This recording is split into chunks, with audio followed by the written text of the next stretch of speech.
mizannyo ebyenjigiriza ebya buli kimu tunulira China tisiza amanyi lwakuba nti zina makolero gokka naye China egenda mu Olympics nejale emidali 5 kati gwe Uganda nga nayo mizannyo gwe tusinga okuzanya kusobola letamu emidali 10 togusupportinze era kitegeza tugenda kubeera mabega teri agenda kumanya yadde Pearl of Africa teri agenda kujja kugirambula agenda kujja kulambula ki asobola downloading ebisolo n'abirabira ku simu ye naye omuntu mwagazisa okujja okukyalako okujja okulaba nti bano bazannya batya lwaki batusinze ensesinga mu Ludo mu nsi yonna bando zeri ranked number 1 kwa world champion kiriyo yebbo bazannya batya mwagazisa abantu ogenda social media okutunoonyerezaako nga Uganda kubanga olwedde tukimanyi ku internet mufunako sente yadde gavumenti oli wateekako data biki byonna byagendamu kitegeeza lwagugulinga bwati Uganda esembera ku mwanjo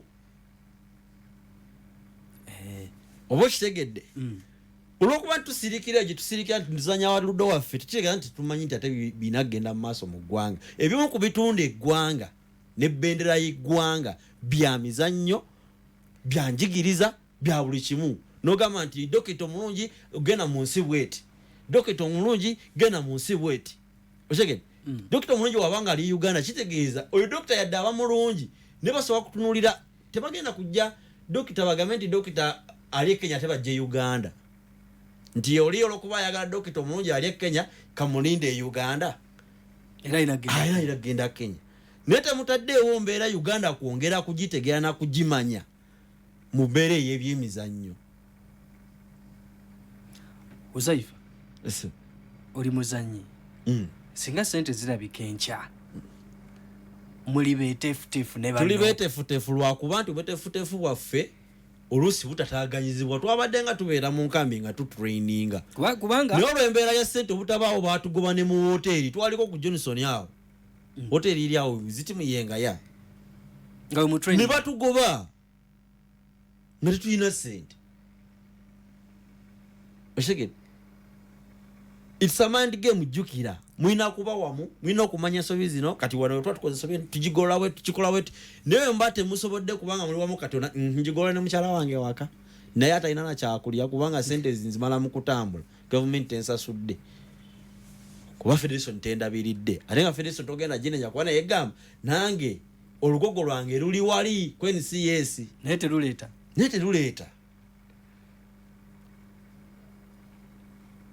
ate ffe zino enkola z'abalala zino nti simanya gavumenti ebula lulimira okwekalakasa ffe tetulumanyi tuli bantu ba mirembe era nkola ya bbaluwa nkola era nze ngenda ku street si gavumenti kwata bipande kwegamba ku bantu mungoberere akabakuli n'akazindaalo bannaye nze ndi kapuleni w'eggwanga nemeredde okuva wano eno visa njirina nali MVP 221 naye sina sente zizaayo ku defendinga birabe ebyo byonna ne bendera ya Uganda NCS yampako flag off yajinkwasa njina ne sina gajirinnyako najje yalira wakajje bakako erina kuba mu bbanga naye tebasobodde kunyamba kuddamu giwanika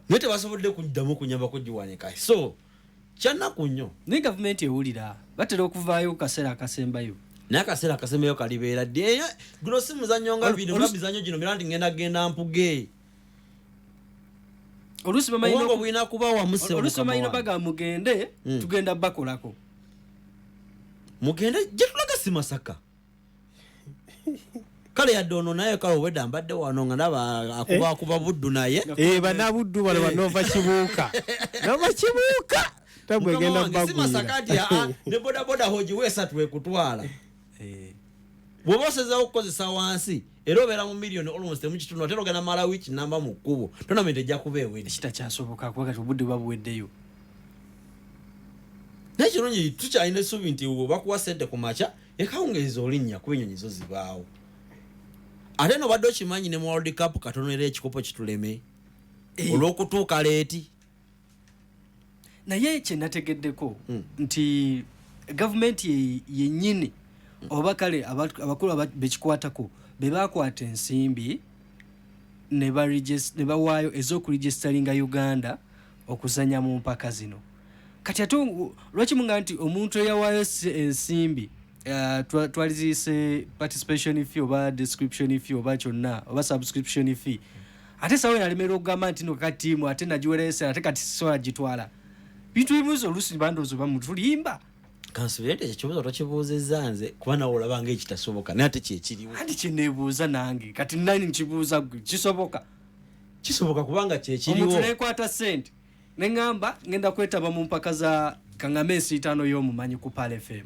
nenzi waayo ate nentuuka neŋŋamba sigenda genda anti omuzannyo n'omuma sente zimutwala mu pulogulaamu eyo ate kati abaana alino kimayo ki anti eriyo abantu abasinga kwagala bagala recognitions nti guno eno tugimanyiyo eno mu Africa naye kati mugimanyiyo eparticipatinga ki yeggwe ebyemizannyo diri oyagala ku results kubanga ojagenda otunulira mu sports nawo nagibuuza results era ojagenda okulaba naffe tuli balungi mu byemizannyo mutya Ludo yayina ekikopo ky'ensi yonna yayina n'ekyafirika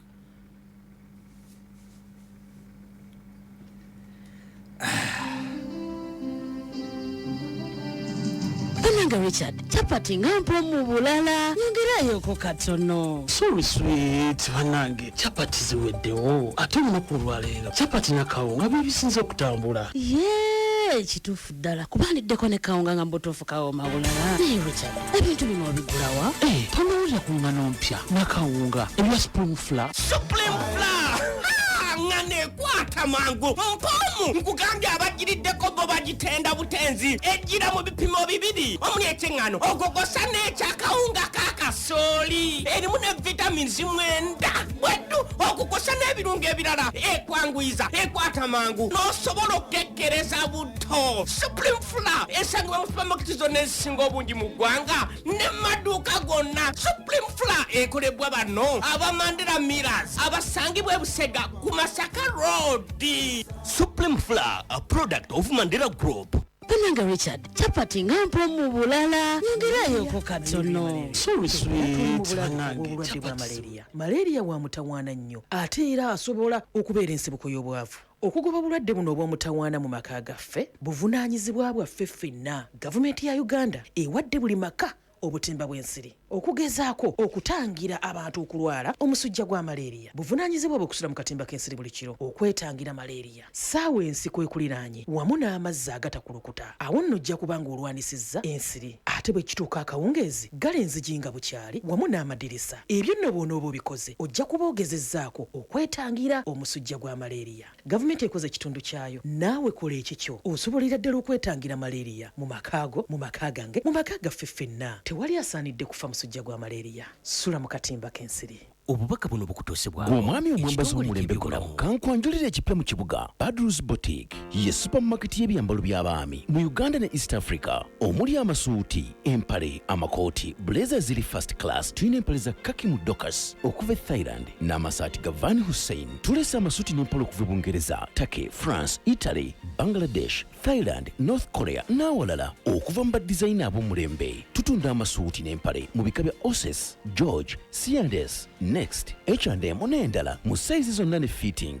Badrus Boutique tutunda kamu n'okusuubuza ne bwe oyagala container tugikuwa. Gwe omwami alina omukolo tukuleetedde amasuuti ag'omulembe n'empale eziri first class. Jangu ku Badrus Boutique ofune class empya mu kwambala. Tusangibwa ku Rosa Market okulirana Ovino Mall ku room B38 mu Kisenyi. Essimu 0773 33 7 6 oba 0701 6 9 7 eno family bannange kizibu nnyo okukkiriziganya ku kintu ekyokuwuliriza radio tetukkiriziganya.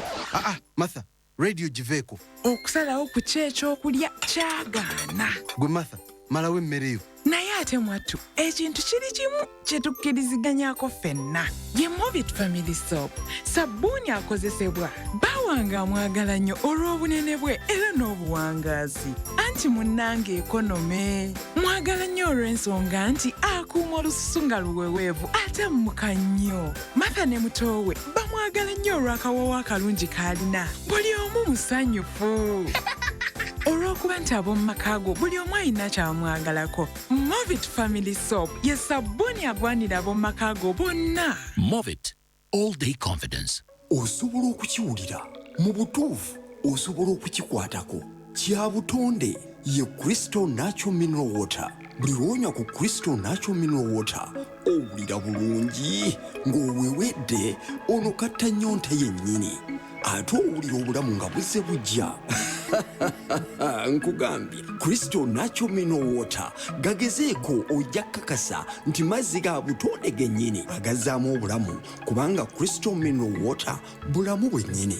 Crystal Water is a product of Harris International. Wedi Travel is the leading Hajj and Umrah travel agency in Uganda, offering you Hajj and monthly Umrah packages, visa processing, international ticketing, and hotel booking services that suit you best. For more information, call us at 0705 555557 or visit our website at www.weditravel.com or our social media platforms at Wedi Travel on Twitter, Facebook, and Instagram. You can as well come to our offices at Laudel Towers, first floor, Laudel Road, Kampala, opposite Ministry of Public Services. Willy Travel, your life-changing journey. Ekivuguto ky'ebyemizannyo. Agawano.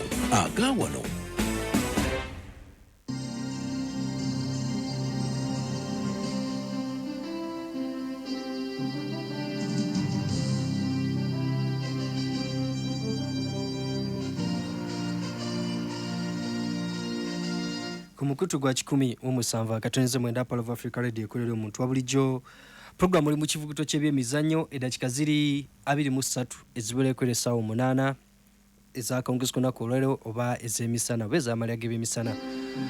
Tukyagenda mu maaso paka saa zigenda kubeera mwenda zigenda okuba nga twawukana. Nze Salina Sif Ivan Mulinda waali kosaate mpozi ne Rubwama Haruna Sena naye waali abatugenda okuba nga tutambula paka saawa 9. Then ku saawa 9 program ebyenjigiriza egenda kuba eyingirawo. Then wali ku saawa 10 entabiro y'omuvubuka egenda kuba nga tempozi eyingirawo apaka ate gye tweyongera paka. Kale bwetyo bwe tugenda okuba nga tutambula. Ensonga nyingi naye twagala ate mpozi tusooke tumalirize ensonga eno ya kapteni wa tiimu Yeggwanga the Doves oba the Uganda Doves. Sajja munyiikaavu si musanyufu wadde nadde ntidde n'okugamba bannaye sajja nga atunula bulala naye like ndowooza ffenna essaawa eno tumanye nyiike weeva nalwaki owulira eddoboozi ng'oba oli awo kangumu bakyogera batya si ddungi nnyo oba sirikakamu akale bwetyo bwe tuli. Njagala kubanga ate mpozi tubuliramu ku bubaka bwe obusembayo tusobola okubanga ate mpozi tuwumbawumba naye nga bwajjalubwa amasoko tubuzeeko sebo. Twebaza abantu baffe bonna abagenda mu maaso n'okubeera nti bawuliriza saako n'okubeera nti buli kaseera naye sikufuna bulungi ŋŋambe nti twebaza abantu baffe abagenda mu maaso n'okubeera nti bawuliriza omukutu guno ogwa 17 akatonze ka Pal FM naddala mukadde kano nga tubeera ku byamizannyo saako n'okubeera nti twetegereza oba oli amawulire gonna agasobodde okubeera nti gatambula wiiki yonna yonna.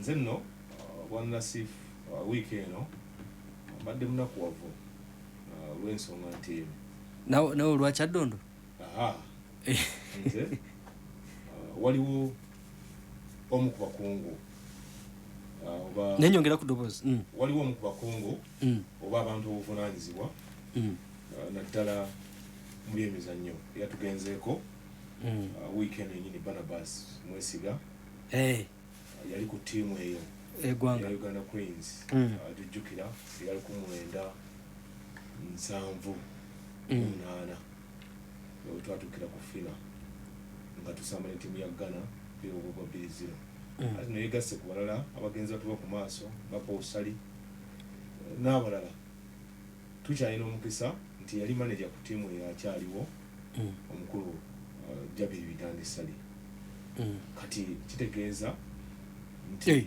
ogambye ni poosali Jabiri Bitandisali nedda gwogambye yatuvaako poosali waali abakulu yali goalkeeper waali waliwo abakulu abagenzi waliwo abatuvuddeko naye mbadde mpulidde nga nti poosali poosali waali webali abakulu webali abamu bakyaliwo naye nga bagenze bakendeera naye nga bangi kwali Sasekatawa bakulu kwali Filipo Mondi n'abalala bujjukira obulungi ennyo. So mu mbeera bwe zityo kitegeeza nti tulina okubeera nti tugenda maaso n'okubeera nti twetegereza abakulu bano tubakozese nga bakyaliwo, tuleme kubeera nti tulaba bulabi ng'oli atuvuddeko ne tugamba oyo agenze kiwedde yakola kyeyakola nekolaki ne kiggwa. So yebadde ennaku yange eya wiiki olw'ensonga nti bannabyamizannyo nga bwe bagenda maaso n'okubeera nti batuvaako kibeera kintu kizibu nnyo nnyini ddala. Tofunye musanyu lyonna ebadde ennaku njereere? Sifunye essanyu libadde awo. Libadde awo lyogamba ne Crescent Cranes baagikuba. Waliwo abansinga okufuna ennaku eyo. Tokyalumirwa ttiimu y'eggwanga? Ngambye waliwo abansinga okufuna ennaku eyo atali nze wadde nga nange ennaku waliwo abansingako. Ebigambo byo tubisobola. Kale njagala kubanga ate mpozi bimaze omukulu ono adda ayina ensonga gyagenda maaso n'okubanga ate mpozi atangazaamu. Buli wano obusimu akuba bwakumukumu obwayo akantu kagenze nfune tiketi. Bwana Uzaifa. Yes sir. Bintu nga si byangu. Si byangu yadde n'akamuganda wange. Naye tulina essuubi nti oba oli awo bekikwatako abakulu banawulire ennaku wakyaliwo olumu n'ekitundu oba bbiri, oba oli awo tomanya kikyasoboka naye nga ebintu byebyo bekikwatako minisitule y'ebyemizannyo ng'ekulemberwa Mama Janet Kataha Museveni, minisita ate mpozi w'ebyemizannyo omubeezi omukulu Honorable Peter Ogwang, National Council of Sports abakulemberwa omukulu Tashobya, kusate mpozi n'abalala bekikwatako. Kiyinza okuba nga ate mpozi bo tebasobodde, ate mpozi sekinnoomu ne muvaayo, yinza okuba kampani, eyinza okuba nga muntu sekinnoomu novaayo ate mpozi noyambako ttiimu eno eya Uganda Doves ayinegala nekiikira ne defending ekikopo kyewangula mu 2021. Jjukira nti ate era beba number 1 oba beba nambe mu nsi yonna oluvannyuma lw'okuba nti ate bawangula ekikopo ky'ensi yonna mu mwezi gwa Novemba omwaka oguwedde. Kitegeeza nti buli kimu kiri ku saidi yaabwe n'emikisa gy'okuba nti ate era bongera okuwangula ekikopo kino giri open, naye lw'embeera gye balimu simanyi kapiteeni ayinza okunkakasa nti singa baba bafunye akasimbi kano emyoyo gibaliwamu banaasobola okuwangula oba tubirekere ddala kubanga munaye amaanyi gabaweddemu. Nedda amaanyi tulina nnyo kuba okuwangula tusobola. Okuwangula tusobola kuba ekisookera ddala tulina love eri ensi yaffe, ate ekyokubiri tulina love eri omuzannyo gwaffe. Byonna byonna tubikola mu kwagala, ate buli lwokola ekintu n'okwagala owangula. Era basobola okufuula best presenter wano olw'okuba nti oyagala nnyo okukola omulimu ogwo yadde oyinza okuba ate nga ogukola na bubi naye ate n'owangula olw'obwagazi.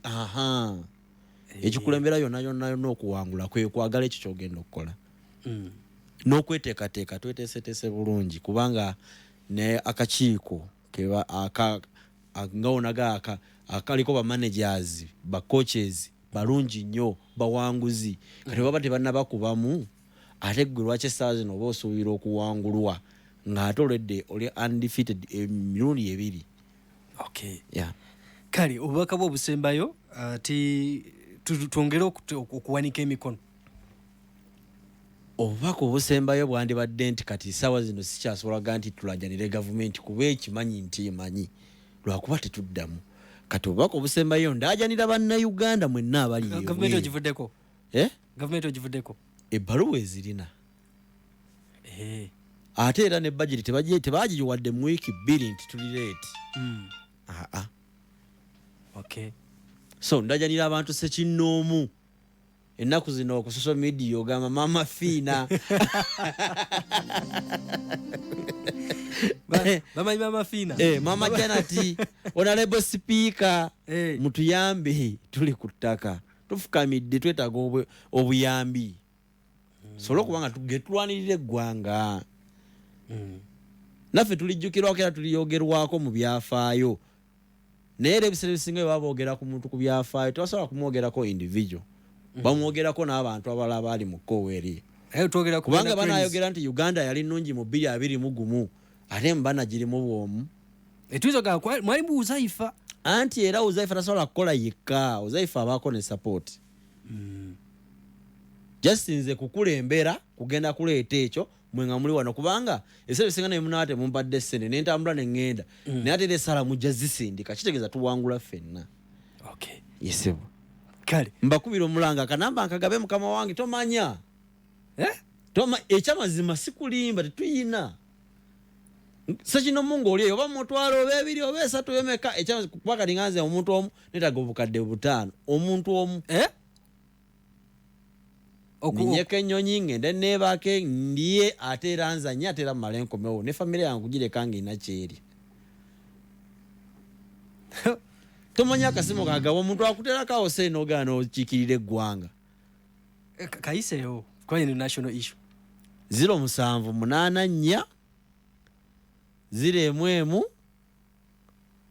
918 mumanya g'amatovu Uzaifa ono captain wa timu ya ggwanga oteekako reason nti Ludo kiba kimala kakati nga tuzeekaawo Masaka Giants muganda wange Masaka Giants soko giveeko tuli ku national issue totabula bintu bino totabula bintu bino muntu ayinza okunyiga nga we Masaka n'afuna result embi tekalekeka akatalekeka akaliwo Munnayuganda wenna ng'oli eyo boli muzanyi wa Ludo oba oyagaliza Ludo ebirungi supporting a national team is to keva wane eno egende chikire Yeggwanga ate nkimanyi tugenda by results we promise you better tumanyi tusobola yensonga kituli banamba emu odds ziri wansi kufa okuwangula situli kibimba kale ndozo obubaka mbuulidde captain ate nga ayogera obutonotono anga ebyamasaka soko bireke kale mbivuddeko naye buyende bali bubi buyende kale mbilesi Ivan so tuteko mu nteekateeka za Crested Cranes sawa yonna tugenda mu second leg ya Uganda twakubiddwa omupiira ogwasoose mu qualifiers za AFCON ezigenda okubeera munda mu ggwanga lya Morocco omwaka ogujja ogwa 2024